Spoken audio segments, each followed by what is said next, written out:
नमस्कार, पुन्हा एकदा आपले स्वागत. मित्रांनो, राज्यातील 17 लाख सरकारी कर्मचाऱ्यांना मोठा दिलासा देणारी ही बातमी आहे. जाणून घ्या कोणता मोठा दिलासा मिळालेला या व्हिडिओच्या माध्यमातून. त्याकरता व्हिडिओ शेवटपर्यंत पहा. मित्रांनो, राज्यातील 17 लाख सरकारी कर्मचाऱ्यांना मोठा दिलासा मिळाला आहे, कारण त्यांची संप काळातील अनुपस्थिती नियमित करण्याचा निर्णय राज्य शासनाने घेतला आहे. याबाबतचा शासन निर्णय सामान्य प्रशासन विभागाने जारी केला आहे. राज्य सरकारी कर्मचाऱ्यांनी एप्रिल महिन्यात विविध मागण्यांसाठी 4 दिवस संप पुकारला होता.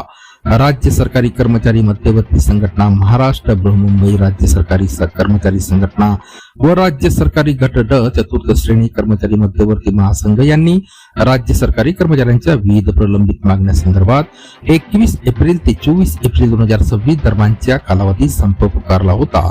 या संपामध्ये जे शासकीय कर्मचारी सहभागी झाले होते त्यांची अनुपस्थिती अर्जित रजा म्हणून नियमित करण्यात आली आहे. राज्य सरकारकडून सुधारित राष्ट्रीय निवृत्ती वेतनाबाबत नियम, कार्यपद्धती, अटी व शर्ती विशद करणारी अधिसूचना काढण्यात यावी. निवृत्तीचे वय 58 वरून 60 वर्ष करावे. रिक्त पदांची तत्काळ भरती करावी. कंत्राटी कर्मचाऱ्यांना कायम करावे यासह इतर प्रलंबित मागण्यांसाठी राज्यातील सरकारी कर्मचाऱ्यांनी एप्रिल महिन्यात संप केला होता.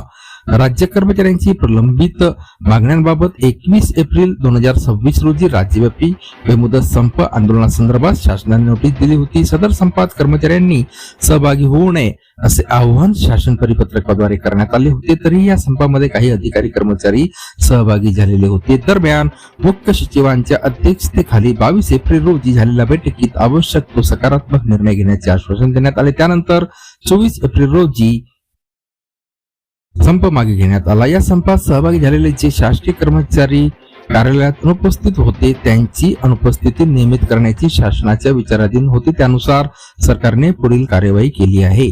पुन्हा भेटूया मित्रांनो नवीन अपडेट सह पुढच्या व्हिडिओमध्ये. धन्यवाद.